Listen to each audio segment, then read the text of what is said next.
Hey guys, it's at the end of my work day and I am on my last dog and it's gonna be a doozy. So I figured it would be fun to bring y'all along with me during this process because it's gonna be a long one. So this is Naomi. She is a standard poodle and her owners keep her in a Continental clip. She's a fairly new client of mine and they've had her in this clip since she's been with me. But I've seen pictures of her before and they've kept her in other various beautiful styles. So she's pretty matted today. And normally they stay on a month, grooming once a month. But they had some family matters to attend to. So her and her sister, they have another one, another standard poodle, and also a toy poodle. They went a lot longer than what they normally do. So she is, I would say, heavily matted. Nothing that I don't think it would be a problem getting out today, but it is pretty extensive. So I'm going to go ahead and bathe her first. I have found that bathing matted dogs, if you get the coat really clean and conditioned very well, it makes the demat process really easy. And even when you're blow drying the coat, you almost can blow the matted coat away from the skin and it makes it easier to get it out. The only thing is you have to be very thorough when rinsing so you don't leave any product in the coat. As you should know, if you leave any shampoo, even conditioner, can have bad reactions on the skin. Sometimes dogs can get chemical burn. Conditioner sitting on the skin can cause skin irritation. So we just have to make sure that she is completely rinsed out. And yeah, so we're gonna go ahead and get her in the tub and then we'll be back when she's all ready to be dried.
All right, guys, so Naomi, she is completely dry, and now I am about to start the long, tedious process of dematting her and brushing out her coat. All right, guys, so we got Miss Naomi completely dematted.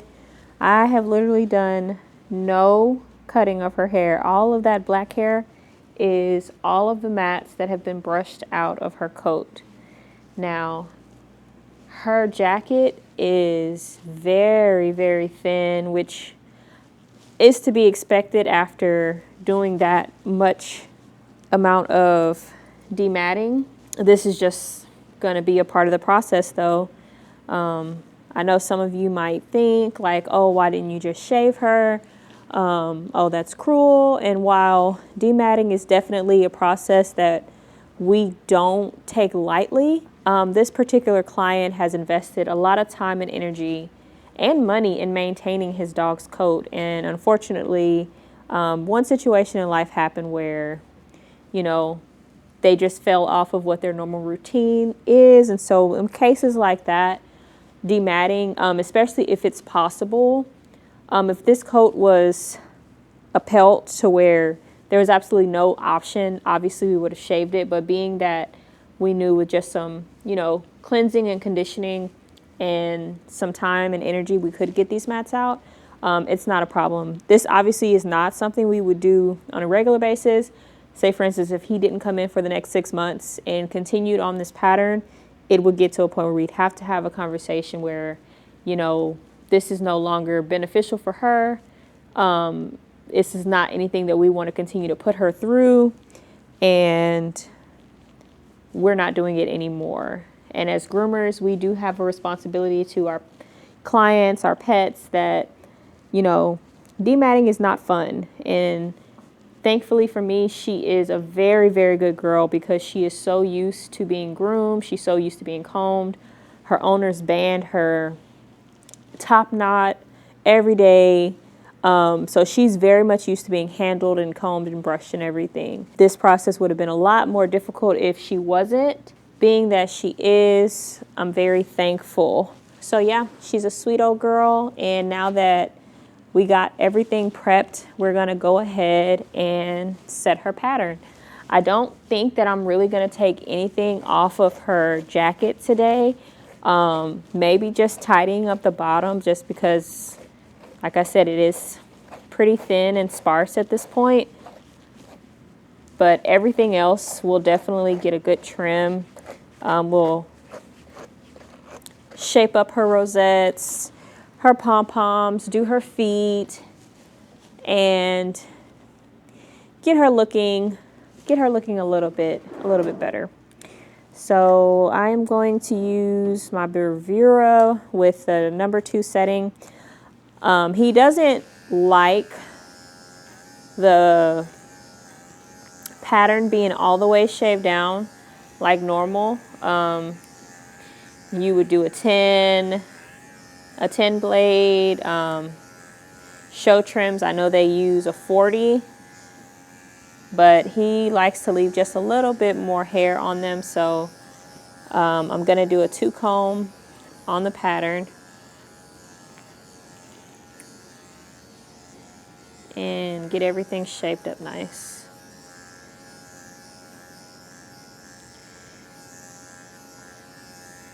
Absolutely love the Bravura because it makes these little moments, these little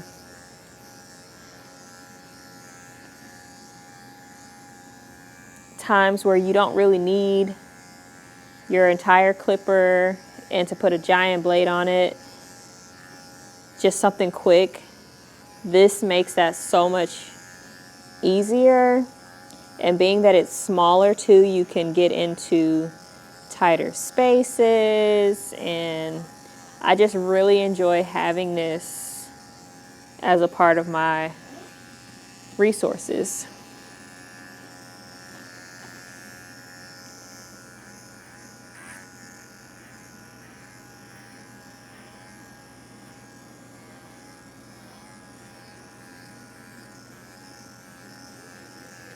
And as you guys can see, she is an amazing girl to groom. She stands so still.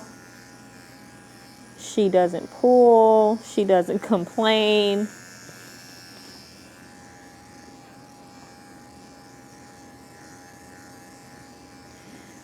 Now, like I said, this is maybe their 3rd or 4th visit with me, and so I got to experience them in their older age. So I don't know how they were with their previous groomers, but like I said, I've seen pictures and they've always looked fabulous. So I have to assume that they were really good for their other groomer. The groomer trained them up very nicely. You know, some dogs can be pretty stubborn by nature and not like to be handled per se, especially when it comes to legs and feet. You'll get the dogs that have what I like to call electric feet, where every time you touch them or like touch their feet, they like jerk it back like they're getting shocked by electricity or something. It's so strange. All my groomers, you know which dogs I'm talking about, but she does none of that. I said I really never I really had never have any complaints with her. for the dryer. She's perfect. She just lets me dry everything. She's not afraid of the dryer. She's not afraid of her face being blow dried. She's just really a perfect dog.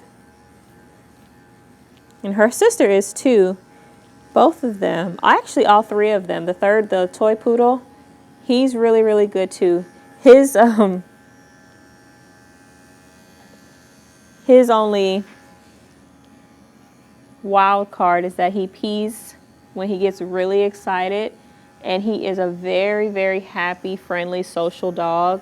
So I can literally be grooming him. Things are going great. He's standing still, and I forget who he is, and I start to baby talk him, and then boom, we have a very happy, wiggly dog and pee spraying everywhere. And similarly, when his dad comes to pick him up, he will get so excited and just start tinkling everywhere, which, as you can imagine, after spending time and money on the haircut and everything, that's the last thing that you want to do, is go home with the dog smelling like pee-pee. But what can you do?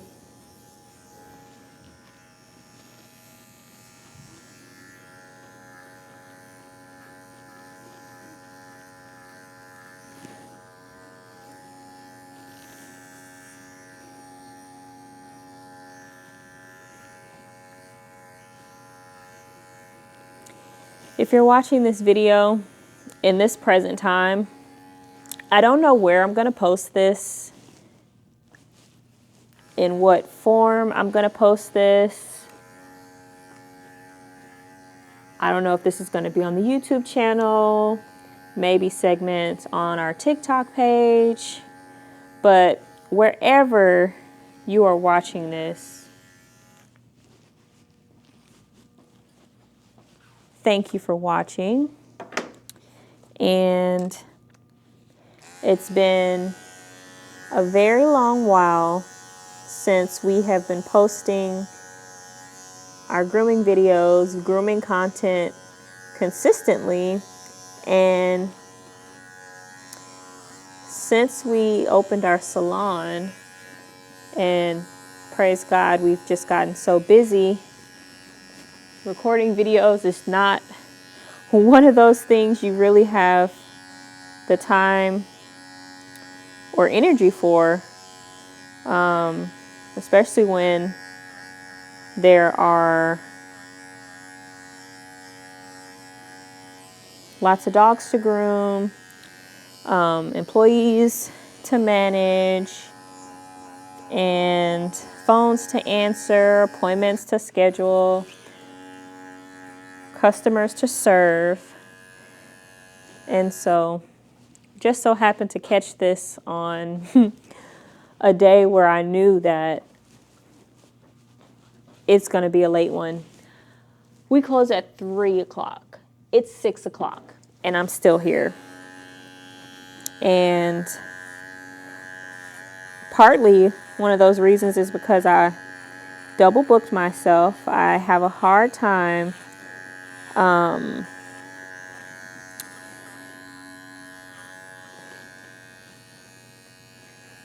can I say?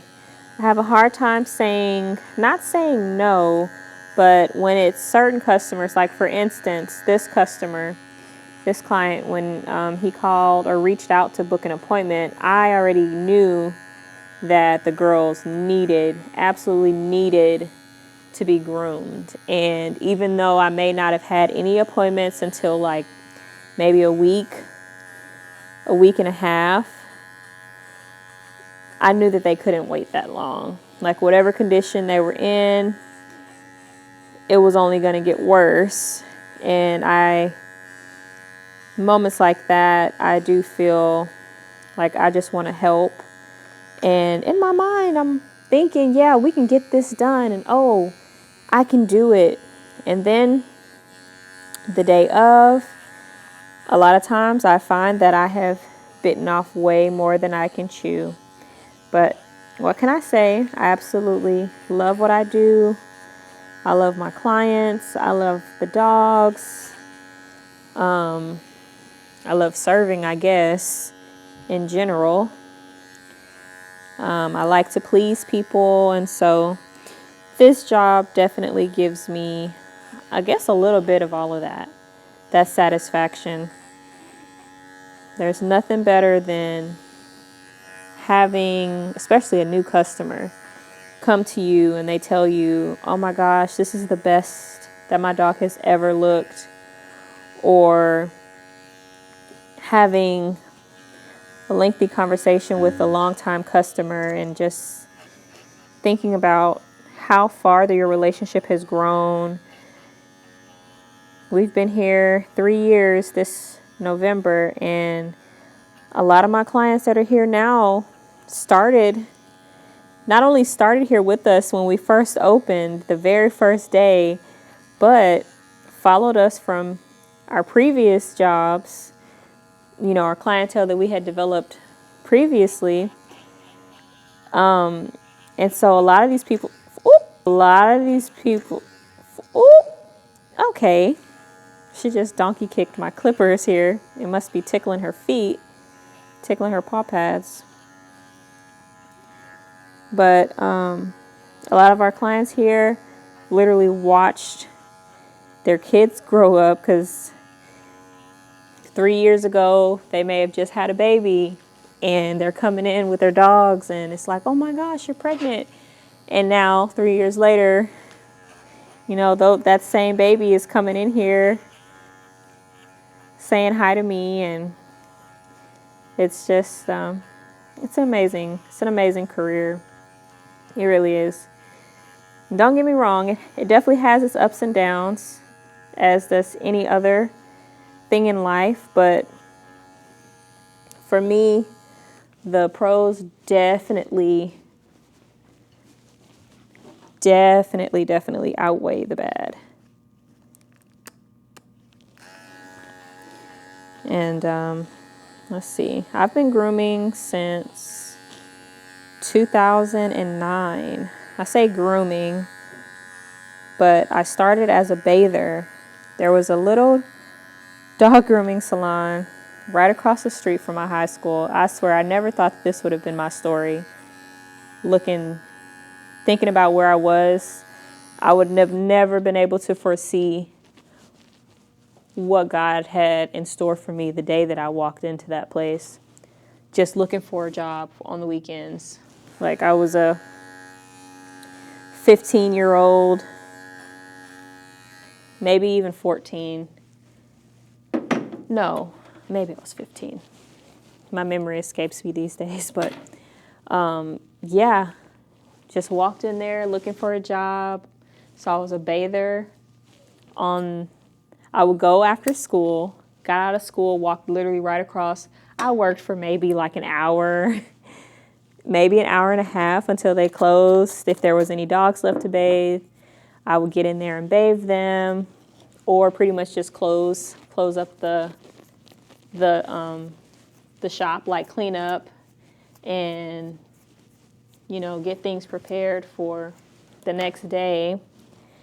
And from there, I went on to work at other various salons and worked for some pretty nice people, all who have contributed to this journey because they've helped me get to where I am and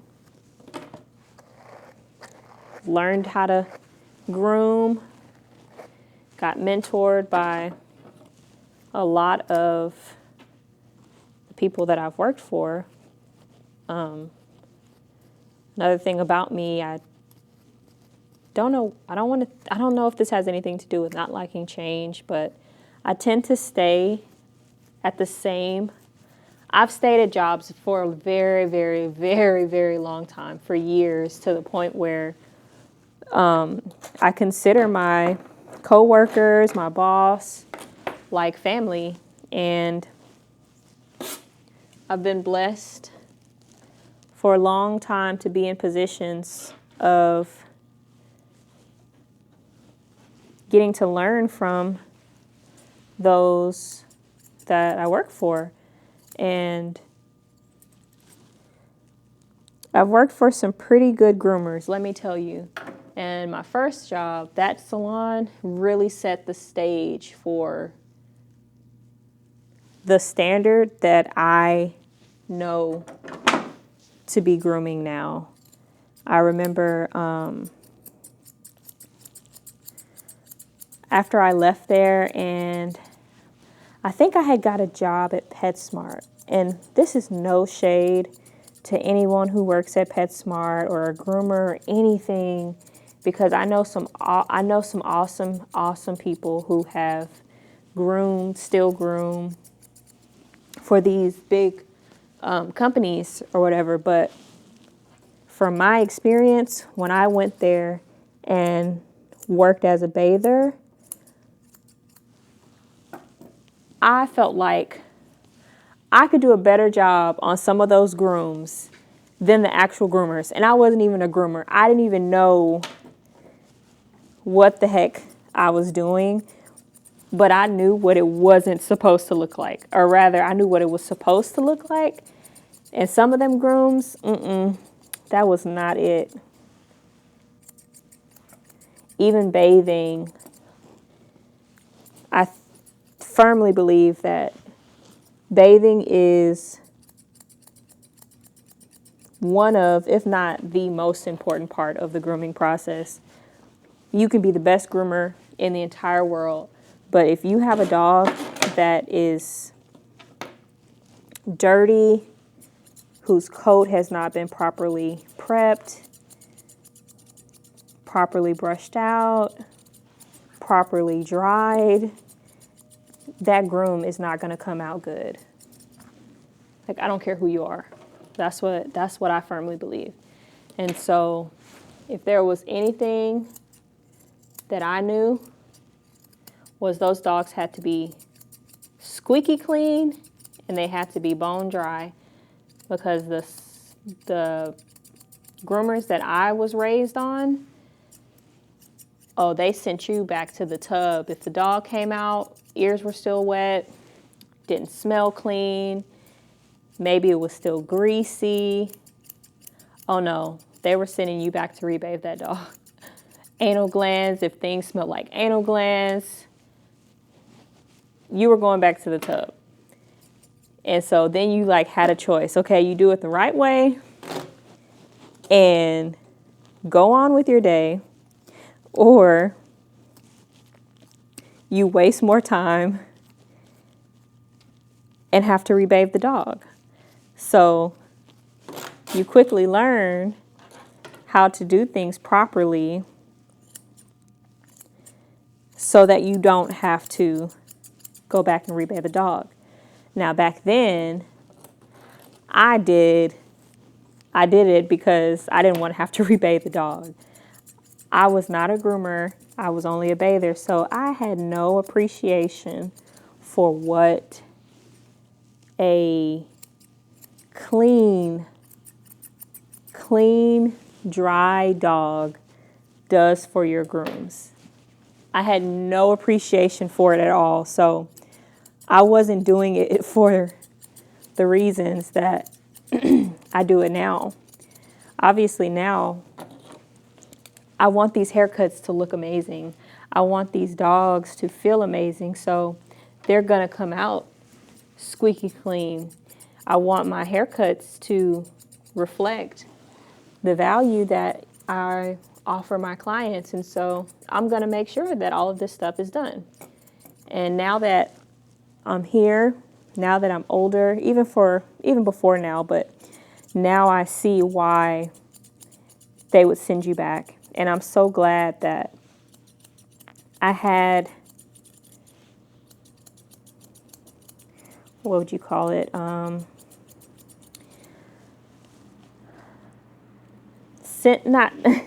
want to say senseis so bad.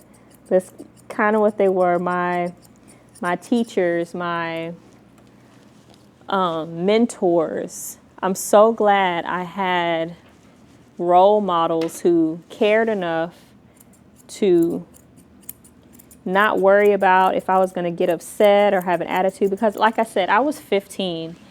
So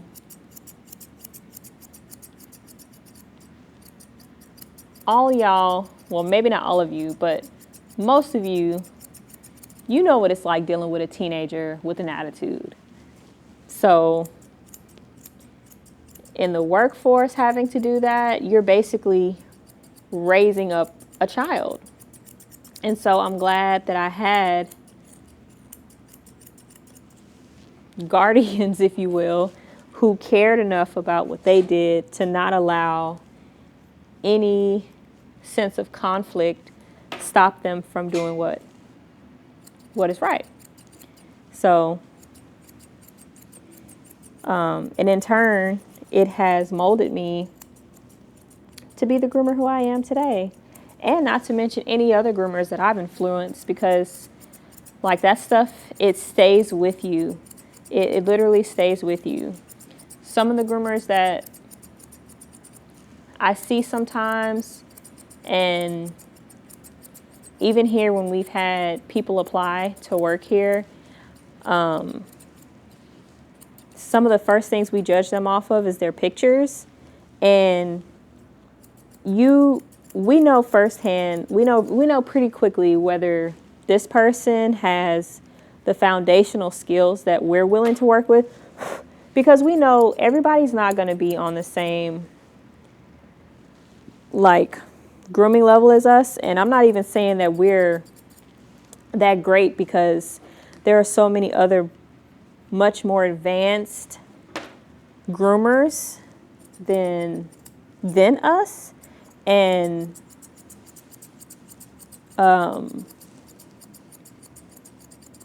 but for what I consider baseline foundational knowledge when it comes to grooming, a lot of baby groomers don't have that foundation.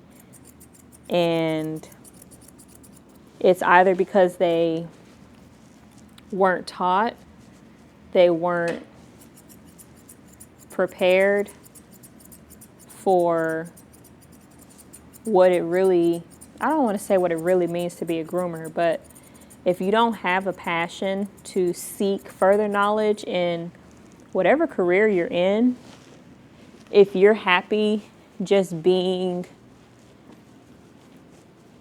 where you are at all times, if you're not looking to advance skills, like I am more than willing to go to seminars to learn and sharpen my skills as a groomer. There are some groomers who think that what they are doing is just fine. And I've known some groomers who were well into their 50s grooming like somebody who just got out of grooming school for 2 years and see nothing wrong with it. See absolutely nothing wrong with it. And, you know, hey, if that works for them, that's great. But for the quality that I grew up on, that would never, ever, ever, ever be okay for any of my mentors. For the people that I respected and learned from, that level of quality would never be okay.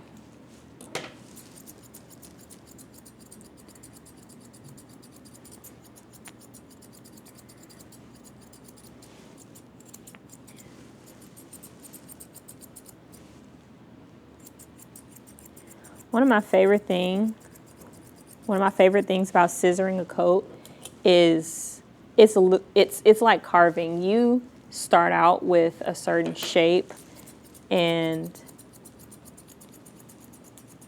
it's like sculpting. It's literally like sculpting. And you just can create the most amazing things with hair. Like, I don't know if y'all can see that that spherical shape. But this is another form of art.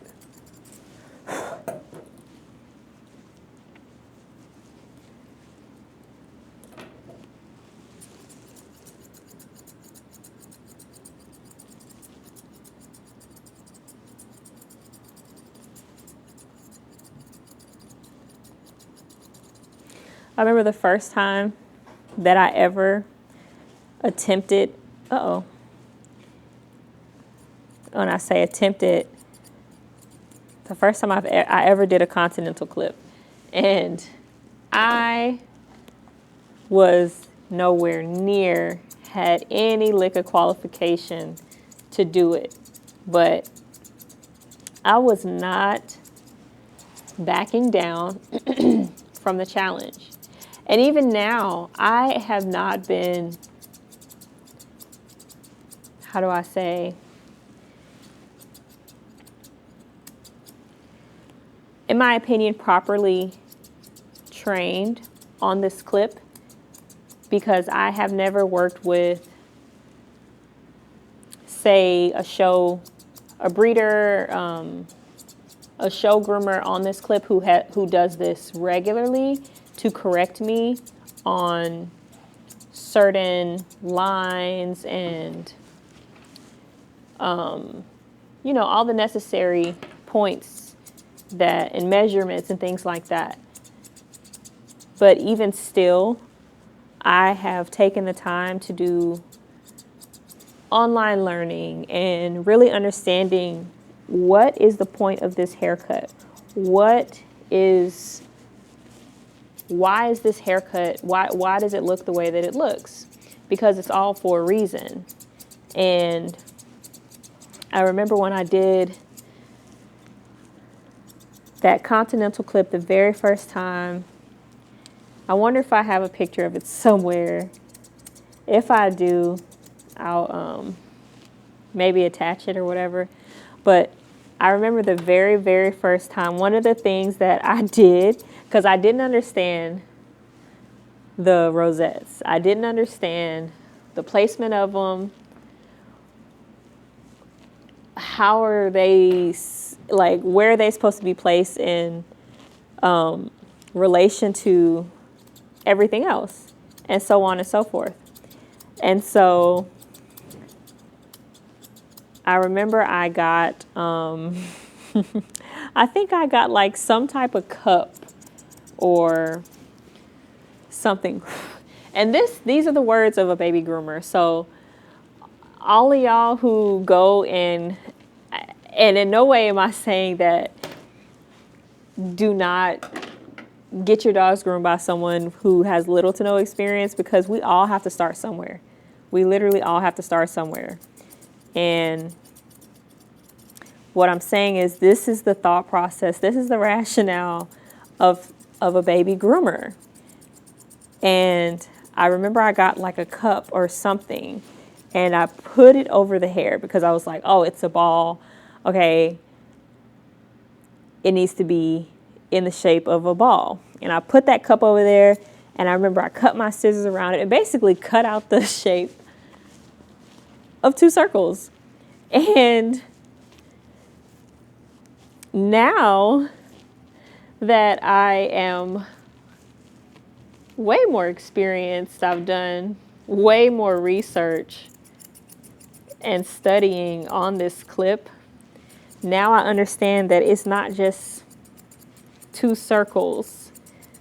I understand that they're supposed to be placed right above right above the hip bones, and the set of the tail is supposed to be at a certain place in relation to them, and they shouldn't be touching and things like that. And so those are things that, when I say some groomers don't seek higher learning, they're fine with just using a cup and setting rosettes like that and just calling it a day. And I guess that's not to say they're not passionate about what they do, But I appreciate the art of grooming. I respect the art of grooming, that I wouldn't be ignorant and just allow my skills to be subpar if I could help it. So,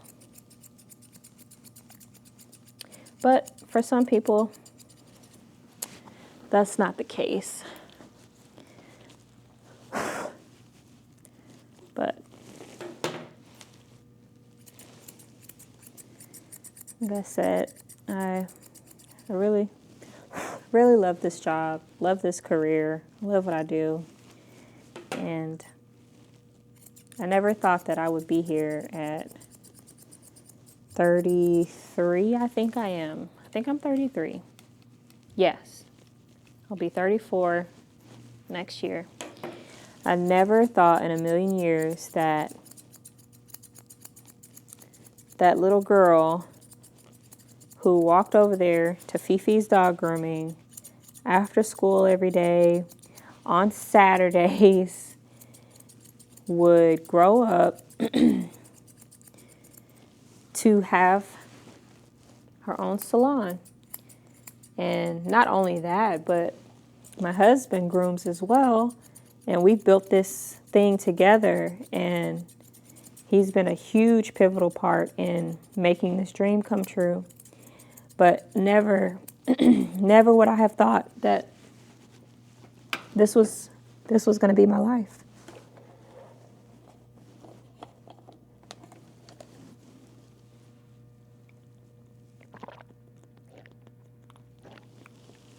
My voice is getting a little raspy now. It's been a long day. It's been a very, sorry, Naomi. It's been a long day. And I've been talking a lot more than what I would be at this time.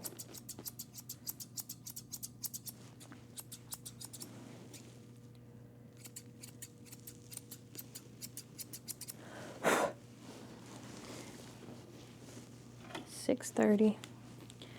I will go ahead and text her owners to let them know that they can head this way, because I probably have about, I'd say, I'm only going to work on her coat for maybe another 15 minutes. There's not much that I can do with this area just because the coat is so broken and thin, and she's been standing for a good while, so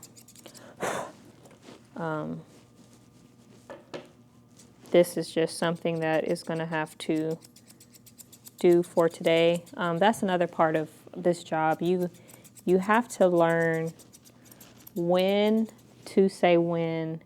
There are some things that are not going to be achieved in one grooming session, and a lot of times owners will come in with these expectations, say for instance a picture, and oh yeah, I want my dog to look like this, but maybe the dog had a very bad haircut and things that need to be in place are not in place, so it might have to grow out. And so you have to see the vision and be able to communicate that to the customer that, hey, you know, I do understand the look that you're going for. Unfortunately, this visit, I don't think that we'll be able to get it, but within the next couple visits, we will be able to get it there. And I think that is much more important to get a customer to understand, instead of trying to meet that instant gratification. I've had so many, I don't want to say so many, but I've seen groomers who have tried to make the dog look like the picture, when it's not a matter of skill, it's a matter of the canvas. The dog they're working on might not have the coat type. It might need a few visits to get used to certain things. The owner might not do very good at brushing, so the dog comes in matted, and it not only holds the client accountable for maintaining the dog in between the time to achieve those hair goals.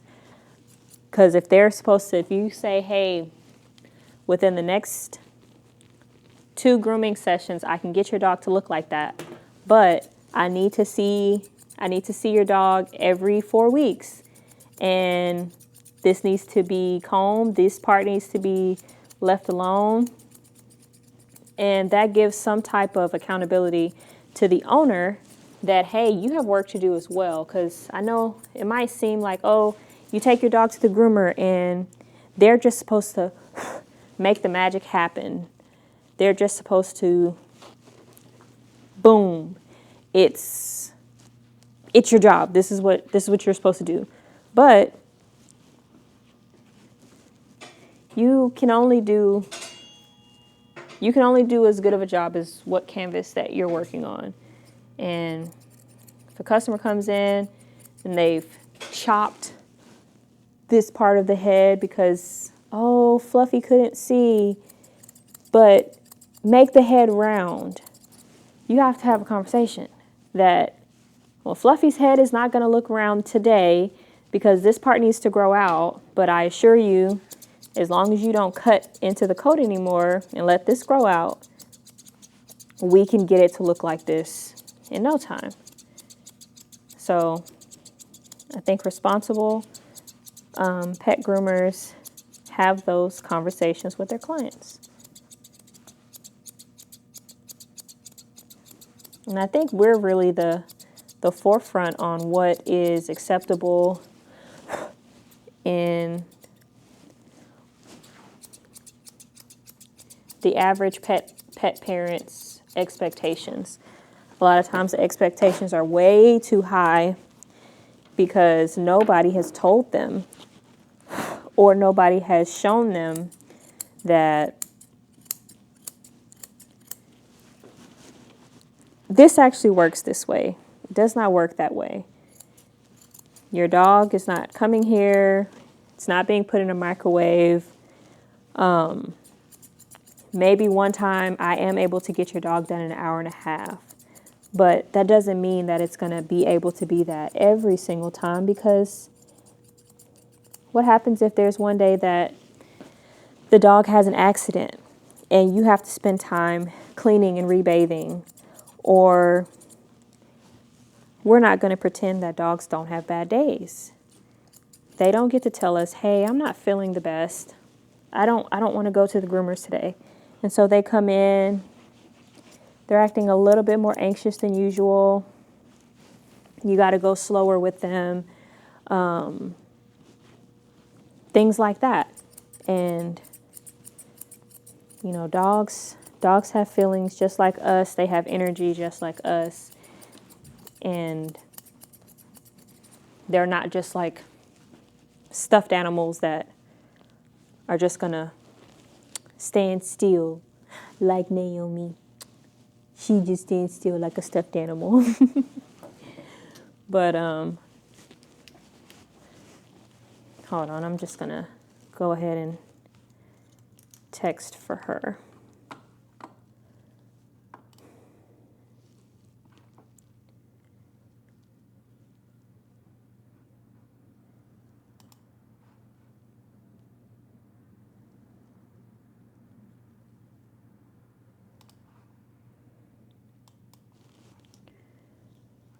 Okay.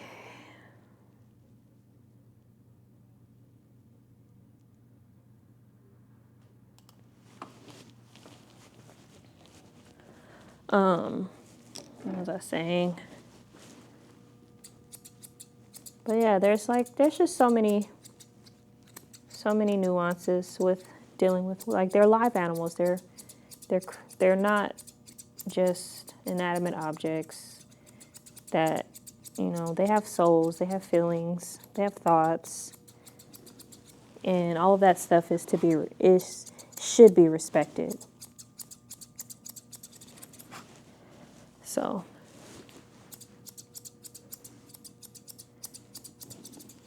all right, Naomi girl.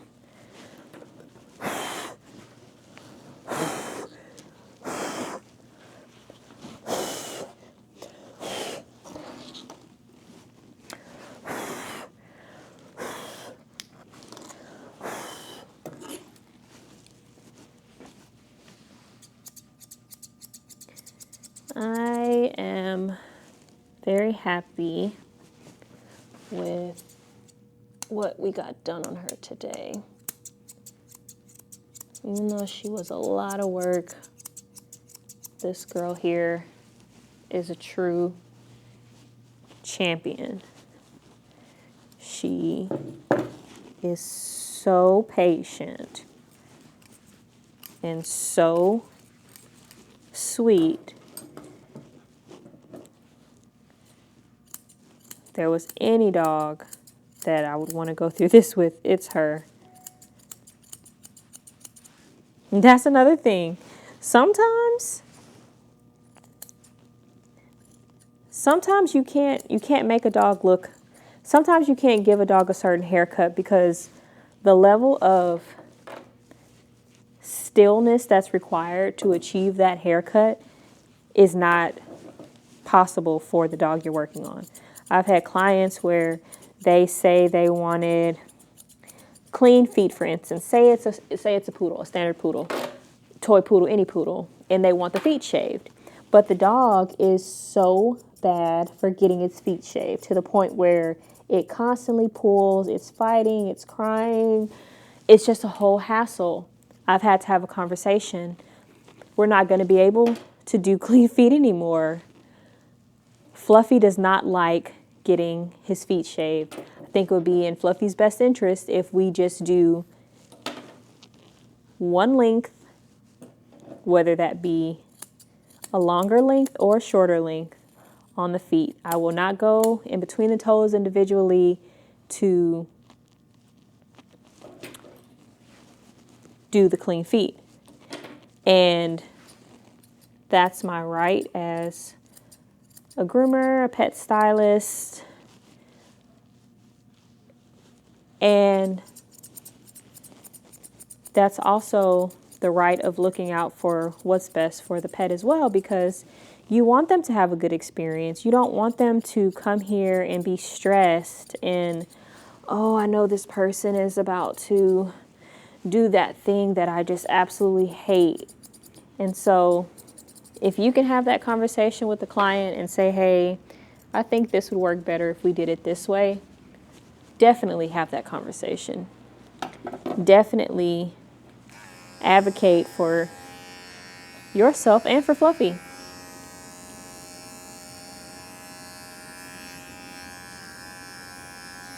Because why not? You know, why not?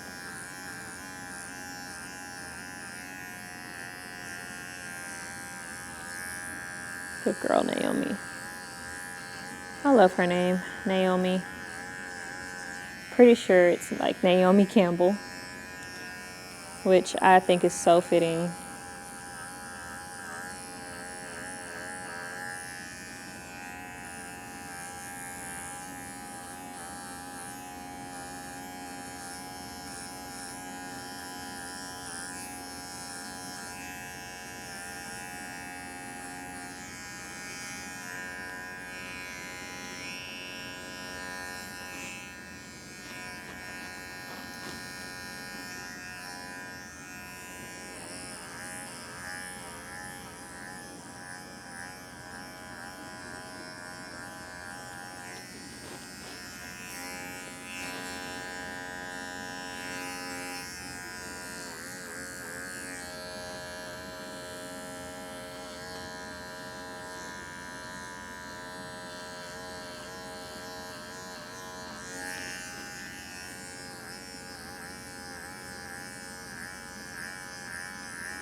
I know, mama.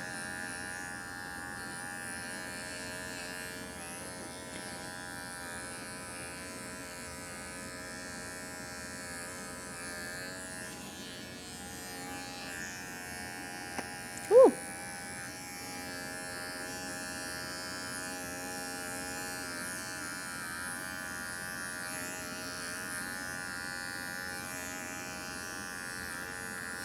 You know, on the topic of advocating for pets and doing what's best for them, same goes for the pet parents.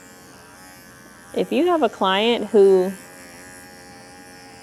say for instance, always wants the legs on the dog left extremely, like not extremely long, but like left longer or fluffier, and every time the dog comes in, those legs are always matted, that would indicate to me that either the owner is not capable of keeping that particular area combed and brushed, which is the responsibility for maintaining that haircut that they desire.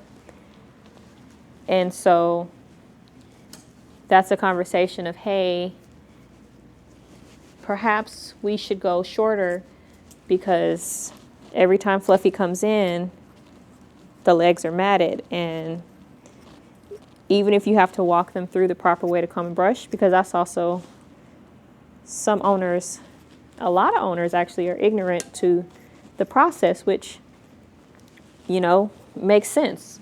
Like the average person, the average pet parent does not know the proper techniques of combing and brushing a dog thoroughly. A lot of them think that, oh, I just need to buy those little brushes that look like wig brushes with the balls on the end, because in their mind, oh, I don't want to hurt the skin, which makes perfect sense to me if you're just a regular person. But for a dog groomer, you understand why that's not getting through a coat. You understand why you have to comb after as well. You know that just brushing alone is not going to ensure that your dog's coat is tangle-free. And so taking that extra step to show them how to go through the coat, what it's supposed to feel like, what the coat looks like when there is a mat versus what the coat looks like when there's not a mat, how you should be able to see the skin. It's like those things like that I really believe is a groomer's responsibility, and it cultivates a much more educated population of pet parents. And when we have more educated pet parents, that's less stress for you as the groomer, because you have a community of people who come to you understanding the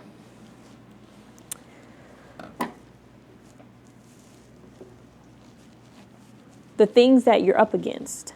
So if the dog comes in matted and you have to shave it, they're not going to freak out. Oh my God, when you shave my dog, the hair is not going to grow back. And oh, I don't understand why you had to shave the dog. Even though, granted, you can do everything in your power to let them know and educate them, and that still might happen. But oftentimes than not, it's because they haven't been shown by either you, the groomer before them, maybe a long history of groomers, of what's normal, what's not normal, what is realistic and what's unrealistic. And I think once those things are accounted for, it just makes everyone's life easier.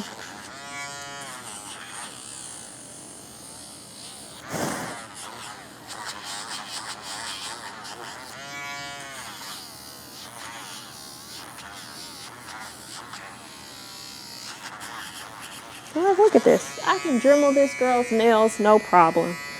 I got some dogs, when you pull out the Dremel, they get to cutting up, jumping around, trying to bite it, pulling away, screaming, all kind of stuff. she's not phased whatsoever. Even my own dogs don't act this good. And they've been getting groomed since forever.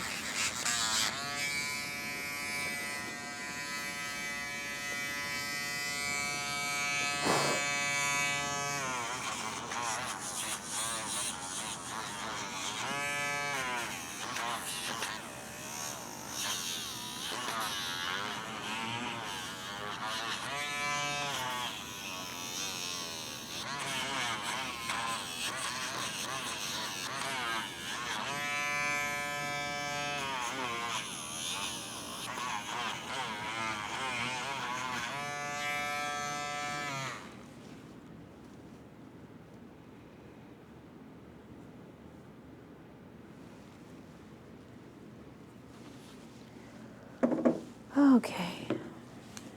Let me think. Was it this one?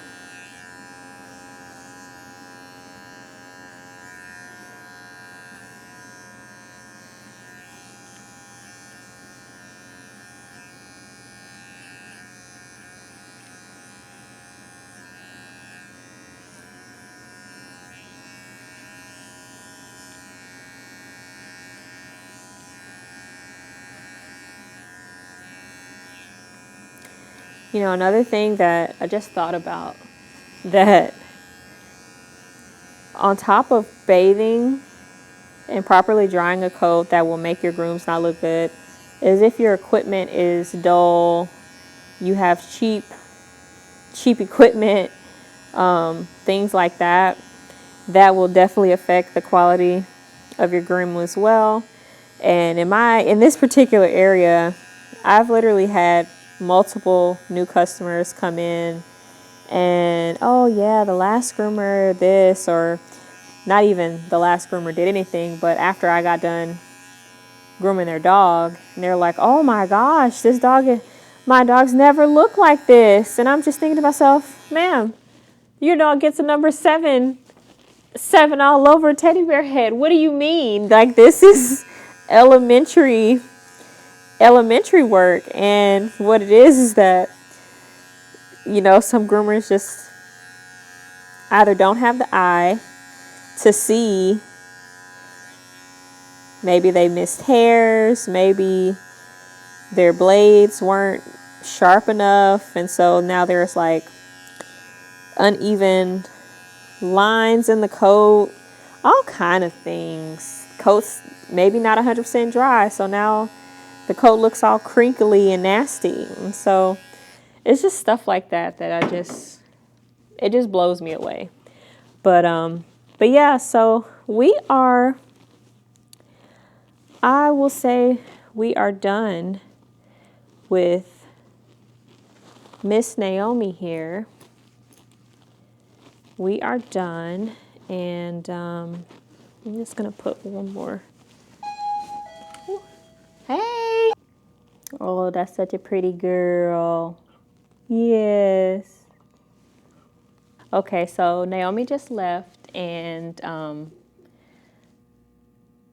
hopefully I got a good shot of her when she was done. Her dad came. He got here before I was finished with her, and so you know, just talking to him and doing a few tweaks that he had requested. And so I didn't want him to feel weird with, you know, being on camera or anything. So I just tried to make a quick little overview of how she looked before she left. And so, yeah, it has been, I know I was kind of chatting. I don't remember what I was chatting about, but she was a lot of work today, but it was so worth it. And the conversation with her dad just solidifies the reason why I did all that work, because they care about their dogs. They put in the time, they put in the work, they put in the money, and I don't mind doing a little bit of extra work to help get them back to where they are used to being. So I am going home tired but full of smiles, going home to my family. And a meal that my husband has already prepared. So I would say, even though today was a bit of a long one, it's now 7:04. It was a good day. It was a good day. It was a good day. So yeah, thanks again for watching. I have no idea where this video was gonna go, like I said earlier, but if you're watching it, thank you, and be on the lookout for more videos. All right. Y'all have a good one. Bye.